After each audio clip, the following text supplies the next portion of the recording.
आज हम बात करने वाले हैं एक आसान से घरेलू उपाय के बारे में जो पाइल्स, फिशर और फिस्टुला के पेशेंट में तुरंत राहत देता है और ये फैक्ट्स मेडिकली और साइंटिफिकली प्रूवन है। नमस्कार दोस्तों, मैं हूं डॉक्टर अमित शर्मा, आयुर्वेदिक प्रोक्टोलॉजिस्ट और आपकी सेहत का साथी। आज हम बात करने वाले हैं शीर्ष बात के बारे में जिसको हम अवगाहन या उष्ण जल स्नान भी कहते हैं। आज की इस वीडियो में हम जानेंगे शीर्ष बात होता क्या है, कैसे किया जाता है और कुछ ऐसे मेडिकल फैक्ट्स जिनकी वजह से ये पाइल्स, फिशर और फिस्टुला के पेशेंट्स में तुरंत राहत देता है। और लास्ट में हम जानेंगे किन लोगों को ये नहीं करना चाहिए या इसको करने में क्या विशेष सावधानियां बरतनी है जिसकी वजह से इसका फायदा कहीं हमारे नुकसान में ना बदल जाए। तो शुरू करते हैं आज का विषय। सबसे पहले जानते हैं शीर्षपात होता क्या है। शीर्षपात एक तरह से हाइड्रोथेरेपी है या हम कहें वार्म वाटर थेरेपी होती है। इसमें टब में सुखोष्ण जल, सुखोष्ण मतलब ना बहुत गर्म ना बहुत ठंडा, ऐसा पानी जिसका टेम्परेचर लगभग 40 डिग्री सेल्सियस के आसपास रहता है, उसको लेना है। और उसमें कुछ हम कहें 2 से 3 ढक्कन बीटाडिन या त्रिफला चूर्ण या नीम की पत्तियां ये डाल के हमने जो हमारा हिप एरिया है, जो हमारा एनल रीजन है वो पूरा डूब जाए, उस तरह से इसमें बैठना है।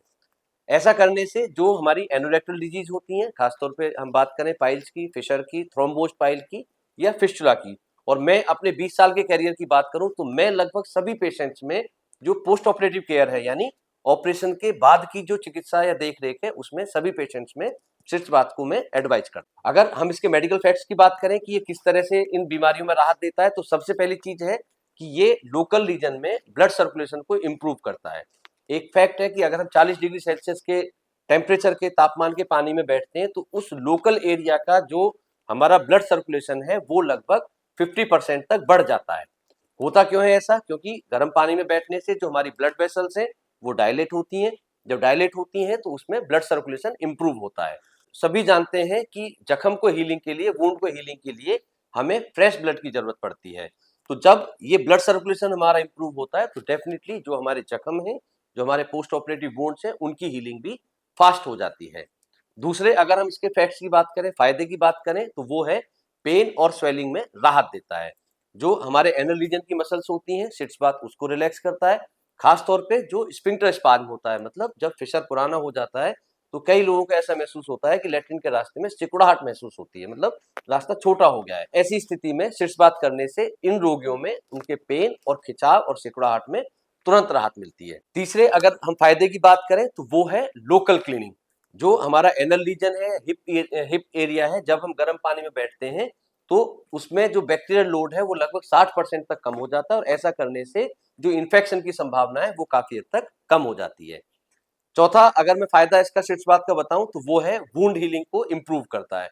वुंड हीलिंग को इंप्रूव कैसे करता है? इसमें बेसिकली टिश्यू ऑक्सीजनेशन बढ़ता है। अभी हमने बात की है कि जब भी हम शीर्ष बात करते हैं तो वहां पर ब्लड सर्कुलेशन बढ़ता है और ब्लड ही वो चीज है जो शरीर में ऑक्सीजन को फ्लो करता है।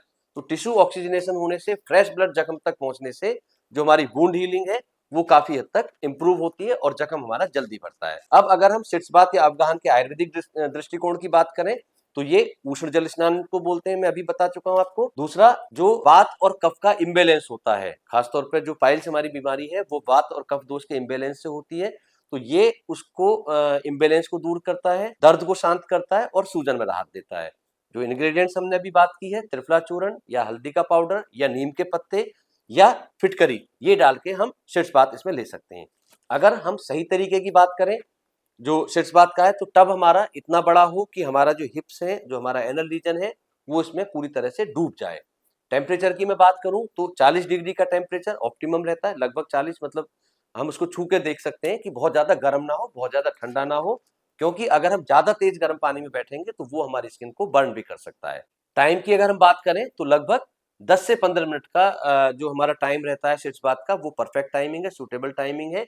एक विशेष चीज मैं यहाँ पर बताना चाहूंगा, खास तौर पर जब सर्दियां होती हैं और आदमी शीर्ष बात करता है तो वो गर्म पानी 2 से 3 मिनट में ठंडा हो जाता है। वैसी स्थिति में थोड़ा तेज गर्म पानी अगर आप साथ में रखेंगे और उसमें आप मिक्स करते रहे थोड़ा थोड़े अंतराल के बाद में, तो उस टेम्परेचर को हम मेंटेन रख सकते हैं जितना हमें चाहिए होता है।